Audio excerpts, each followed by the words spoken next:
Film की शुरुआत होती है एक बूढ़े आदमी को दिखाने से। इनका नाम मिल्टन है। उनकी उम्र तकरीबन 80 साल थी। अपनी वाइफ की मौत के बाद से वो अकेली जिंदगी गुजार रहे थे। उनका बेटा तो घर छोड़कर जा चुका था। अब एक बेटी थी जो उनका ख्याल रखती, उनकी हर चीज में मदद करती थी। लेकिन अक्सर इन सब से वो भी काफी परेशान हो जाया करती थी। करें बात मिल्टन की, वो अक्सर शहर की काउंसिल मीटिंग में जाया करती थी और हर बार अपने घर के सामने एक रोड बनाने की रिक्वेस्ट करती थी। काफी कहते थे लेकिन हमेशा उनकी रिक्वेस्ट को रद्द कर दिया जाता। अब एक दिन उनकी बेटी जब घर आई तो उन्हें पूरे महीने का खर्चा देती है। साथ ही ये भी कहती है कि आपको दिमाग के डॉक्टर को जाकर चेक करवाना चाहिए क्योंकि आप धीरे धीरे चीजों को भूल रहे हैं। जिस पर मिल्टन ने साफ साफ मना कर दिया। तब उनकी बेटी भी ज्यादा बहस नहीं करती, उनके लिए खाने का इंतजाम करके वहाँ से चली जाती है। इसी रात मिल्टन जब सो रही थी तो उन्हें घर के पिछले हिस्से से आवाजें आने लगती है जो काफी जोरदार थी। वो जब जाकर चेक करता है तो ये देखकर उसकी होश उड़ गई कि वहाँ एक स्पेसशिप क्रैश होकर यहाँ गिरी थी। अब वो जल्दी से रेस्क्यू टीम को कॉल करता है और उन्हें सारी बात बताकर फौरन यहाँ आने को कहता है। लेकिन वो लोग उसकी बातों को मजाक समझकर फोन काट देते हैं। अब अगली सुबह भी मिल्टन काउंसिल मीटिंग में जाकर हमेशा की तरह अपनी पहले वाली बात सामने रखता है, यानी रोड बनवाने वाली। पर हर बार की तरह आज भी उसे नजरअंदाज कर दिया गया। शाम को जब वो अपने घर पर था तो घर की पिछली साइड से उसे फिर से आवाजें आने लगती है। उसने दोबारा जाकर देखा तो इस बार वो एक जख्मी एलियन को देखता है जिसका रंग सफेद था और वो नीचे पड़ा हुआ था। ये देखकर वो फौरन अपनी बेटी को कॉल करने लगा, पर इस बार भी उसकी बात अपनी बेटी से नहीं हो पाती। लेकिन इस वजह से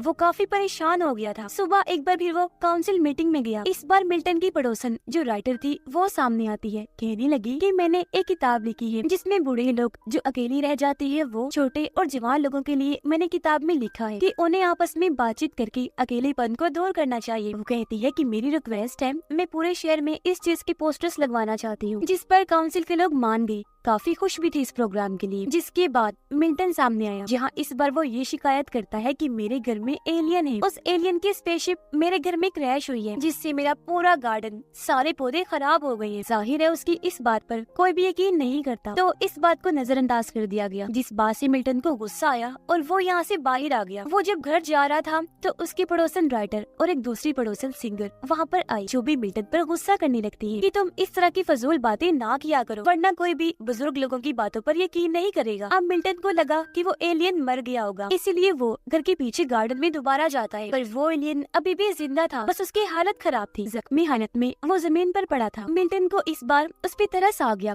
इसीलिए वो उसके ऊपर कंबल डालता है क्योंकि वो कांप रहा था और पीने के लिए उसे पानी भी देता है। अगली सुबह मिल्टन ने देखा कि वो एलियन कंबल ओढ़कर अभी भी घर के बाहर बैठा हुआ है, जो देखकर मिल्टन उसे इशारा करके अपने घर में आने की दावत देता है और उसे अलग अलग खाने की चीजें देता है, ये सोचकर कि वो काफी वक्त से क्योंकि भूखा है तो कुछ खा लेगा। पर सब में से एलियन सिर्फ सेब का एक स्लाइस ही उठाकर खाता है। इससे मिल्टन को लगा कि जरूर इसे सेब पसंद है, तो वो स्टोर में जाकर उसके लिए ढेर सारे सेब खरीदता है। कैशियर को उसने बताया, जानते हो ये सेब मैं एक एलियन के लिए खरीद रहा हूँ, उसे ये काफी पसंद है। जो सुनकर कैशियर को भी काफी हैरत हुई। वो भी मिल्टन को पागल ही समझ लेता है। घर आने के बाद मिल्टन टीवी पर खबरें देखने लगता है जहाँ बताया जा रहा था कि आसमान से जमीन की तरफ एक चीज आती हुई देखी गई। बाद में पता चला कि वो एक एलियन की स्पेसशिप है जिसे पुलिस हर जगह ढूंढ रही है। इस वक्त मिल्टन अखबार भी पढ़ रहा था, इसलिए इस खबर पर उसका ध्यान नहीं जाता। तभी यहाँ एलियन भी आ गया जिसकी हालत पहले से काफी अच्छी हो गई थी और उसे देखकर मिल्टन काफी खुश हो जाता है। वो फिर एलियन को अपना पूरा घर दिखाता है, यहाँ तक कि उसे एक अलग कमरा भी देता है ताकि वो आराम से रह सके। फिर वो उसे अपनी फैमिली के बारे में बताने लगा कि मेरी वाइफ की मौत हो गई है, जिसके बाद से मेरा बेटा घर छोड़कर चला गया था जो अब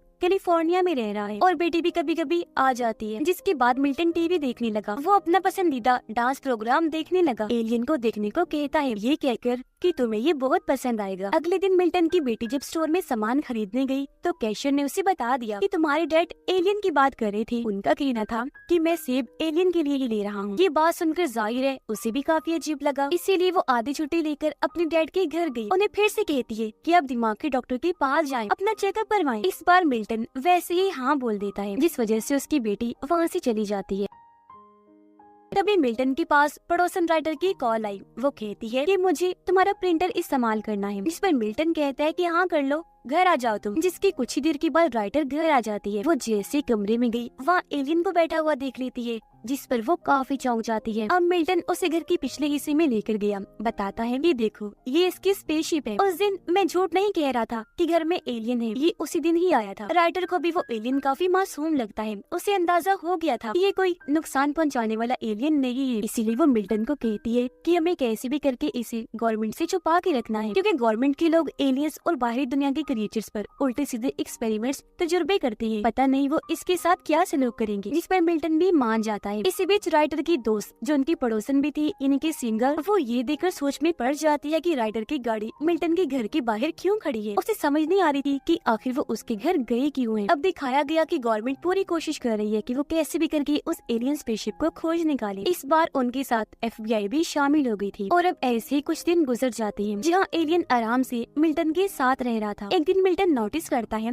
कि एलियन ने काफी पेजेस पर बिल्लियों की ड्राइंग्स बनाई हुई है और हर एक सफ़े पर 7 बिल्लियाँ बनी हुई थी। मिल्टन को लगा कि एलियन ने ये मेरे लिए बनाई है, इसलिए वो काफी खुश हो गया। अब बाहर जब वो गया तो देखता है कि एलियन अब बिल्कुल ठीक हो गया है और इस वक्त अपने स्पेसशिप को ठीक करने की कोशिश कर रहा है ताकि वो वापस अपने प्लेनेट सैयारे पर चला जाए जो उसका घर है। अब अगले दिन मिल्टन अपनी बेटे के साथ दिमाग के डॉक्टर के पास जाता है। यहाँ डॉक्टर उसका टेस्ट लेती है, कई सारे सवाल करती है, लेकिन वो सभी सवालों के गलत जवाब देते हैं। मिल्टन के डॉक्टर के पास जाने की वजह से क्योंकि एलियन अकेला था, इसलिए उससे मिलने राइटर आती है। उससे बातें करने लगी ताकि वो बोर ना हो। बातों बातों में राइटर उसे बताती है कि मेरी बेटी दूसरे शहर में रहने गई है, उसका बेटा हुआ है जो बहुत प्यारा है, लेकिन मैंने उसे अभी तक नहीं देखा और इस बात से मुझे बहुत बुरा लग रहा है। उधर डॉक्टर मिल्टन की भूलने वाली बीमारी और एलियन वाली बात सुनकर कहती है कि इनकी दिमाग की हालत काफी खराब है, ऐसा ही चलता रहा तो इन्हें कुछ भी याद नहीं रहेगा। इन्हें या तो अपने साथ एक असिस्टेंट रखनी चाहिए जो इनकी देखभाल करे, या फिर इन्हें नर्सिंग होम चले जाना चाहिए ताकि वहाँ इनका अच्छे से ख्याल रखा जाए। ये सुनकर मिल्टन को काफी बुरा लगा, इसलिए वो अपनी बेटी को काफी बातें सुनाकर वहाँ से चला जाता है। घर आने पर राइटर उसका हालचाल पूछती है और ये भी कि क्या बना, तुम चेकअप करवाने गए थे ना। पर क्योंकि उसका मूड काफी खराब था इसीलिए वो बिना कोई जवाब दिए अपने कमरे में चला जाता है। मिल्टन काफी परेशान दुखी था। उसे इस बात से अफसोस हो रहा था कि मेरे बच्चे किस तरह मेरे साथ बर्ताव कर रहे हैं। एक तो मुझे टाइम भी नहीं देते, ऊपर से मुझे पागल समझ रहे हैं। कुछ देर के बाद मिल्टन एलियन से बातें करने लगा। कहता है कि मेरे ख्याल से मैं एक अच्छा डैड नहीं हूँ, क्योंकि मेरे बच्चे मुझसे किसी तरह का भी राब्ता नहीं रखना चाहते। उन्होंने मुझे बिल्कुल अकेला कर दिया है। अब एलियन ये सारी बातें काफी गौर से सुन रहा था, पर अभी तक उसने एक बात तक नहीं की थी, यानी कि वो बोला ही नहीं था। इसी रात मिल्टन एक बार फिर अपने बेटे को कॉल करता है ताकि उसके साथ अपने ताल्लुकात ठीक कर सके। साथ ही वो उसे अपने बारे में भी बताता है कि मैं कैसे अपनी जिंदगी गुजार रहा हूँ और किस तरह मेरी बेटी मेरी मदद करती है, मेरा ख्याल रखती है। पर उसका बेटा इस बार भी कोई जवाब नहीं देता और फोन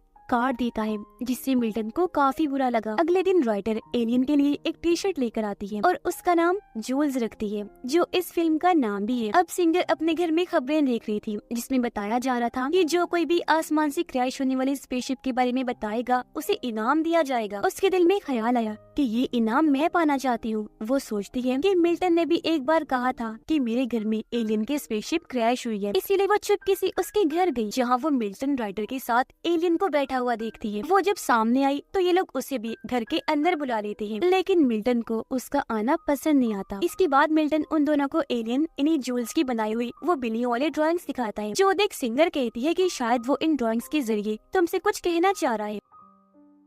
उधर FBI ने स्पेसशिप को ढूंढने के लिए अपनी खोज काफी तेज कर दी। अगले दिन सिंगर भी जोल से मिलने आई। वो भी उसके लिए तोहफे के तौर पर एक टी-शर्ट लेकर आई। वो एलियन से बात करने लगी क्योंकि उसे भी एलियन काफी पसंद आया था। उधर राइटर के पास एक लड़के की कॉल आई जो उसके प्रोग्राम की पोस्टर्स देखकर उसे मिलना चाहता था, जिस पर राइटर काफी खुश हो गई। वो उसे अपने घर आने की दावत देती है। सिंगर भी एलियन को अपने बारे में बताती है कि मैं क्योंकि सिंगर हूँ तो काफी अच्छा गाती हूँ। मैं जब दूसरे शहर में थी तो मैंने बहुत सारे गाने गाए। उधर वो लड़का राइटर से मिलने घर आया। वो जब दोनों बातें कर रही थी तो लड़का वॉशरूम में जाने का कहता है, जिस पर राइटर उसे अपने कमरे में जाने का इशारा करती है। पर क्योंकि काफी देर हो गई थी, लड़का वापस नहीं आया, इसीलिए अब वो खुद जाकर चेक करने लगती है देखती है कि वो मेरे कमरे में चोरी कर रहा है। वो घबरा गई, जल्दी से भागी पुलिस को कॉल करने के लिए, लेकिन वो लड़का राइटर को ही पकड़ लेता है, उसके ऊपर बैठकर मारने लगा। अब एलियन जूल्स हालांकि मिल्टन के घर में था, पर वो ये सारी चीजें महसूस कर लेता है। उसे ख्याल आने लगी कि वो लड़का राइटर को मार रहा है, इसीलिए वो राइटर की मदद करने लगा। वो लड़के के दिमाग से अपने दिमाग को कनेक्ट करता है, जोड़ता है और फिर अपनी ताकतों से उसके सर को ब्लास्ट कर देता है। लड़के का सर बॉम्ब की तरह फट गया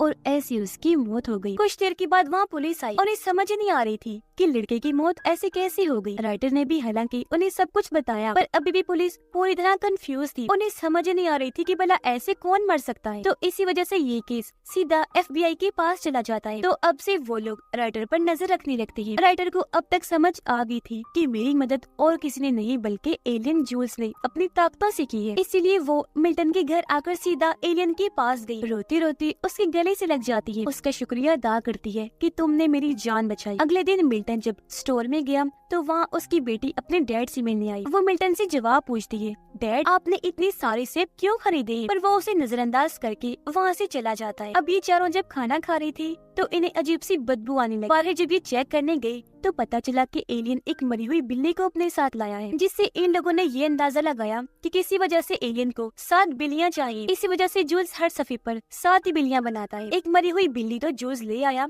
तो अब इन्हें 6 और चाहिए थी। अब क्योंकि मिल्टन की बेटी जानवरों के हॉस्पिटल में ही जॉब करती थी, इसलिए मिल्टन उसे फोन करके ये पूछने लगता है कि मरी हुई बिल्लियों को कहाँ दफन किया जाता है। ये सुनकर वो काफी हैरान भी हुई और घबरा भी गई कि डैड ये सवाल क्यों कर रहे हैं, इसीलिए वो कुछ नहीं बताती। तो इसी वजह से अब ये लोग खुद ही बिल्लियों को ढूंढने निकल पड़ते हैं। रास्ते में मिल्टन और राइटर एक दूसरे से बातें कर रही थी, जिस वजह से सामने इनका ध्यान नहीं गया और एक बिल्ली इनकी गाड़ी से टकराकर मारी जाती है। ये लोग जल्दी से गाड़ी से बाहर आए और बिल्ली की लाश को उठाकर अपने साथ ले जाते हैं। FBI के एजेंट्स जो राइटर पर नजर रख रहे थे वो इनके पीछे ही थे, और अब जब वो इन दोनों को बिल्ली की लाश उठाते हुए देखते हैं काफी चौंक गए। खैर उन लोगों को इसके अलावा एक और बिल्ली की लाश मिली थी, तो इनके पास 3 बिल्लियाँ हो गई, यानी कि अब इन्हें 4 बिल्लियाँ चाहिए। सिंगर वादा करती है कि वो बाकी की 4 बिल्लियाँ मैं लेकर आऊंगी। वो फिर शहर की अलग अलग जगह पर जाकर 3 बिल्लियाँ ढूंढ लाती है, यानी कि अब इन्हें बस एक ही बिल्ली चाहिए थी। वो इस बारे में बात कर ही रही थी कि तभी इनके घर में FBI के एजेंट्स आ जाते हैं, इसलिए ये तीनों जल्दी से छुप गए। एजेंट्स को लगा कि घर में कोई नहीं है, इसलिए वो यहाँ से चले गए। ये तीनों अब बात करने लगते हैं कि हमें जो भी करना है जल्दी जल्दी करना होगा। मिल्टन को याद आया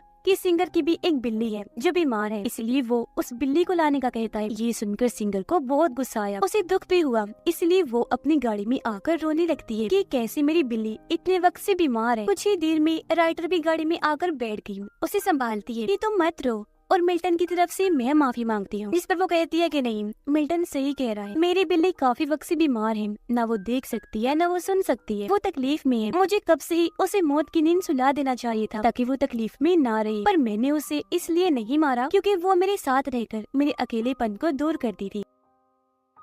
तो अब सिंगर उसकी तकलीफ को दूर करने के लिए भी मिल्टन की बात मान लेती है। बिल्ली को जब वहाँ लाया गया तो जूल्स उसे काफी गौर से देखने लगा, जिसके साथ ही बिल्ली को वो आराम से मौत की नींद सुला देता है, यानी कि उसे तकलीफ भी नहीं हुई। और अब वो सातों बिल्लियों को एक साथ इकट्ठा करके एक सिल्वर रंग के कपड़े जैसी चीज उन पर डालता है, जिससे सारी बिल्लियाँ एक हो गयी और देखते ही देखती चमकदार लाल रंग की चीज में बदल जाती है। इस चीज को जूल्स पेट्रोल के तौर पर अपनी स्पेसशिप के लिए इस्तेमाल करता है। उसने जैसे ये चीज अपनी स्पेसशिप में लगाई वो उड़ना शुरू हो गई, यानी कि वो अब बिल्कुल ठीक हो गई थी। अब एलियन अपने घर जा सकता था, लेकिन वो यहाँ सबसे पहले मिल्टन को अपने साथ चलने का कहता है, इशारे से उसे अंदर जाने का कहने लगा, क्योंकि वो बेचारा अपने बच्चों के होने के बावजूद भी अकेला जो था। मिल्टन भी जाने के लिए तैयार हो ही गया था कि तभी उसकी बेटी की कॉल आई, जो उससे पहले अपने बर्ताव की माफी मांगती है और फिर ये भी कहती है कि मैं खुशनसीब हूँ कि मेरे डैड आप हैं जो आज मेरे साथ भी है। मैं आपके साथ एक बहुत खूबसूरत रिश्ता फिर से बनाना चाहती हूँ जो एक बाप और बेटी का होता है और होना चाहिए, और सारी चीजों के लिए एक बार फिर से माफी मांगती हूँ। इस वजह से मिल्टन की आंखों में भी आंसू आ गई, वो जज्बाती हो गया और अब वो जूल्स के साथ ना जाकर यही इस दुनिया में ही रहने का फैसला करता है। अब जूल्स ने जब स्पेसशिप उड़ाई थी उस बारे में FBI को पता चल गया था, इसीलिए वो फौरन मिल्टन के घर छापा मारने आती हैं, जो देखकर ये चारों जल्दी से जूल्स की स्पेसशिप में बैठ जाती हैं। इससे पहले एजेंट्स यहाँ आकर इन्हें पकड़ते ये पहले ही वहाँ से उड़ जाते हैं। स्पेसशिप इनके टाउन की कुछ ही दूरी पर लैंड होता है, जहाँ ये तीनों बाहर आए और एलियन इनके सामने खड़ा था। ये एलियन जूल्स को काफी अच्छी अच्छी बातें करती है, उसका शुक्रिया अदा करती है कि भले कुछ वक्त के लिए ही, लेकिन तुम हमारी जिंदगियों में आए और उसे पूरी तरह से बदल दिया। राइटर और सिंगर भी जूल्स से मिलती है। मिल्टन उसे गले से लगा लेता है, कहने लगा कि तुम्हारा बहुत शुक्रिया कि तुमने मुझे अपने साथ तुम्हारे घर जाने की दावत दी, लेकिन मैं अभी अपना घर छोड़ के नहीं जा सकता। मेरे बच्चे मेरे साथ ठीक हो गए हैं। जूल्स अब उन्हें बाय बोलकर स्पेसशिप में बैठा अलविदा कहते हुए यहाँ से उड़ जाता है। इस बात को अब कुछ दिन गुजर गए थे और वो तीनों आज भी मिल्टन के घर बैठे बातें कर रहे थे, क्योंकि एलियन की वजह से इनकी दोस्ती काफी अच्छी हो गई थी। तीनों ही क्योंकि बुजुर्ग थे तो अब इन्हें अकेलेपन का एहसास नहीं होता था। ज्यादातर एक दूसरे के साथ रहते, अक्सर घूमने भी जाया करती थी, क्योंकि इन्हें एक दूसरे की कंपनी में रहना बहुत पसंद था। राइटर एक दिन कहती है, पता नहीं जूल्स को हम लोग याद भी होंगे या नहीं, मुझे तो वो बहुत याद आता है। इसी रात को जब मिल्टन अकेला बैठा था तो उसे अपने घर के पिछले हिस्से से रोशनी के साथ एक बार फिर जोरदार आवाज सुनाई देती है, जिस पर मिल्टन मुस्कुराने लगा, क्योंकि वो समझ गया था कि हमारा दोस्त जूल्स हमसे मिलने आया है। तो इस कहानी से हमें पता चला कि लोगों ने एक दूसरे के साथ अपने ताल्लुक जिसे खत्म ही कर दिए हैं। इसलिए आज हर कोई अकेलेपन का शिकार है, जिस वजह से परेशान भी रहता है, खास तौर पर बुजुर्ग लोगों के साथ। और इसी मैसेज के साथ ही इस फिल्म की कहानी यहीं पर खत्म हो जाती है।